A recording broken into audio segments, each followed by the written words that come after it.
Professeur Didier Raoult, où en est le travail de l'IHU face à l'épidémie de coronavirus? Bon, écoutez, l'épidémie du coronavirus est en train de se terminer comme j'imaginais que ça se passe. Et donc, on a de moins en moins de patients. Et donc, on a clos notre première très très grande étude avec plus de 3600 patients qui nous permet d'avoir une vision assez claire de ce qui se passe. Donc, on a, parmi les gens qui ont été traités, la plupart des gens ont été traités par l'association hydroxychloroquine et azithromycine. Et dans ce groupe, la mortalité est de 0,5%, c'est-à-dire la plus basse au monde. Donc je ne sais pas si ailleurs l'hydroxychloroquine tue, mais ici, elle sauve beaucoup de gens quand même. Donc c'est un point, et quand on compare avec des méthodes très sophistiquées les groupes thérapeutiques, parce que certains n'ont pas pu recevoir hydroxychloroquine et azithromycine, où certains n'ont pas voulu prendre le traitement, où certains sont arrivés trop tard avant de pouvoir recevoir le traitement, eh bien, on voit qu'il existe une différence significative quand on ajuste très très précisément sur l'âge les facteurs de risque entre l'hydroxychloroquine et l'azithromycine qui donnent de meilleurs résultats que les autres traitements qu'on connaît, et ces différences sont significatives. D'ailleurs, il y avait un autre traitement, une autre publication un peu bidouillée, d'ailleurs, qui est sortie dans le British Medical Journal, qui trouvait les mêmes résultats que nous, mais ils ont refusé d'analyser leur traitement par hydroxychloroquine et azithromycine, qui étaient significativement différents des autres, puisque les 16 qu'ils avaient traités, il n'y en avait aucun qui était parti en réanimation, aucun qui était mort. Je ne sais pas comment, ni le papier, ni le méthodologiste qui était là-dedans ont accepté de donner des résultats comme ça, sans même faire un test statistique pour savoir si c'était mieux ou pas mieux, alors que c'était évident que c'était beaucoup mieux, il y avait une différence très très significative. Donc c'est intéressant. Mais nous, globalement, si vous voulez, on a fait ce que nous, on considérait comme étant notre devoir, c'est à soigner les gens. Mais il faut dire que d'ailleurs, le gouvernement ne nous a absolument pas empêchés de travailler. On a travaillé très bien. On a testé maintenant 130 000 personnes. On a fait 130 000 tests de diagnostic par PCR chez près de 50 000 patients. On a fait des diagnostics de 5 000 cas. Donc, encore une fois, je vous dis, beaucoup ont été traités ici. Et donc, on estime qu'on a fait notre travail. On a été les premiers, et j'ai eu l'occasion de le dire aux plus hautes autorités de ce pays, à dire que les enfants n'étaient pas infectés, n'étaient pas atteints. Maintenant, je sais pourquoi. Je vous le dirai la semaine prochaine. On sait pourquoi. Donc, vraiment. Donc c'est vrai, les enfants ne sont pas atteints, on sait pourquoi.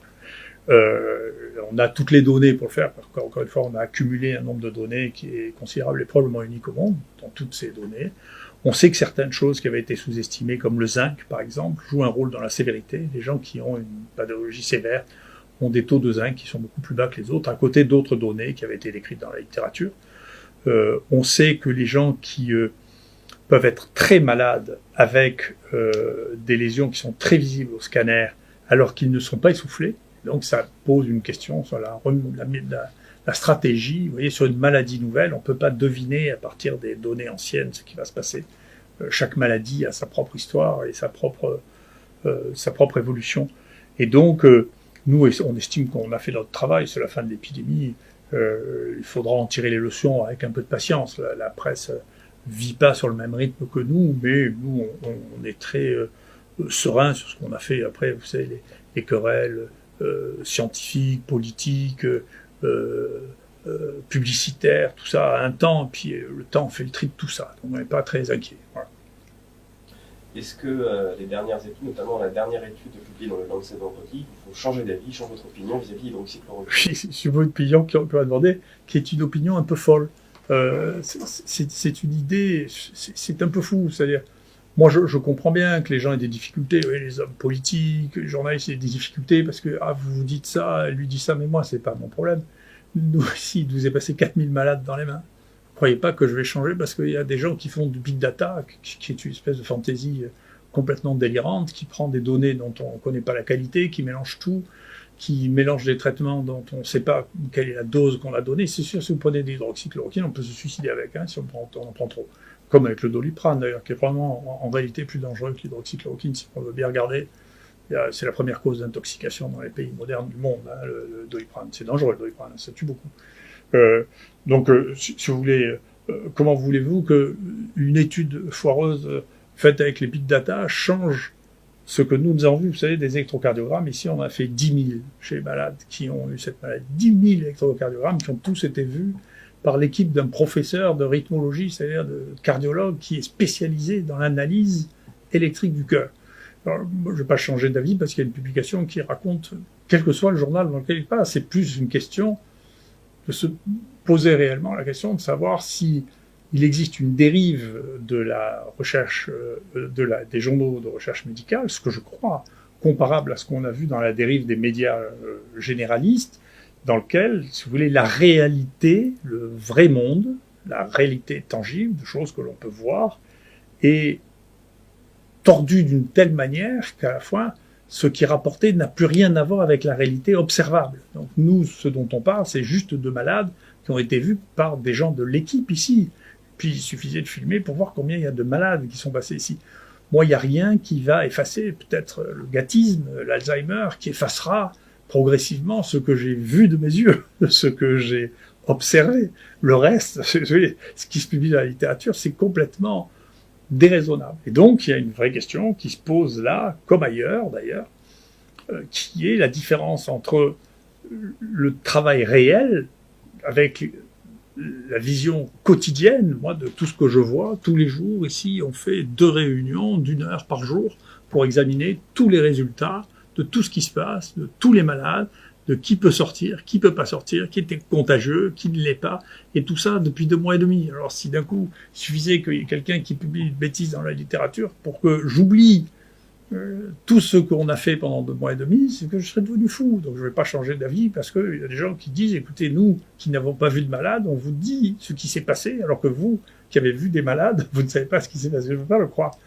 La seule chose qui m'ennuie, c'est effectivement, c'est qu'on est en balance pour ceux qui n'ont que les informations de manière secondaire entre nous, ce que nous avons, et donc je vous assure que c'est vrai, et puis il suffit de venir voir les dossiers ici, c'est pas compliqué, de regarder ce qu'est la mortalité des gens qui sont passés chez nous, c'est pas compliqué, en tout, il y a eu 36 personnes qui sont mortes, qui sont passées à l'intérieur de l'IHU, on a regardé très précisément leur cause de mortalité à chacun, on sait de quoi ils sont morts, il n'y en a aucun qui soit mort de tachycardie ventriculaire, c'est pas vrai. Donc, comment c'est possible que nous, sur 4000, il y en ait 0, et qu'on rapporte dans un papier qu'il y a 10%? C'est impossible. Qui c'est qui se trompe? C'est celui qui n'a pas vu les malades, ou c'est ceux qui ont examiné les malades? C'est pas sérieux. Donc, il y a une vraie réflexion. Pas pour moi. Moi, je ne vais pas changer de conviction, parce que la réalité, je la connais. En plus, je connaissais bien l'hydroxychloroquine, parce que je donnais, je sais pas, plusieurs milliers de malades avant pour d'autres maladies, et puis les rhumatologues donnent ça à plusieurs milliers de gens. D'ailleurs, vous allez voir les décisions politiques, ça va être extrêmement étrange. Je veux dire, les rhumatologues ont le droit d'utiliser un médicament qui est très très toxique, mais les gens qui soignent le Covid n'ont pas le droit de l'utiliser. Alors, pourquoi les rhumatologues ont le droit de l'utiliser? Peut-être qu'ils n'auront plus le droit d'ailleurs, hein, parce que il y a un produit concurrent qui va peut-être nous faire le même coup que le Remdesivir, c'est le tocilizumab, là, qui est un anticorps monoclonal, qui coûte à peu près 200 € par semaine, alors que l'hydroxychloroquine coûte rien.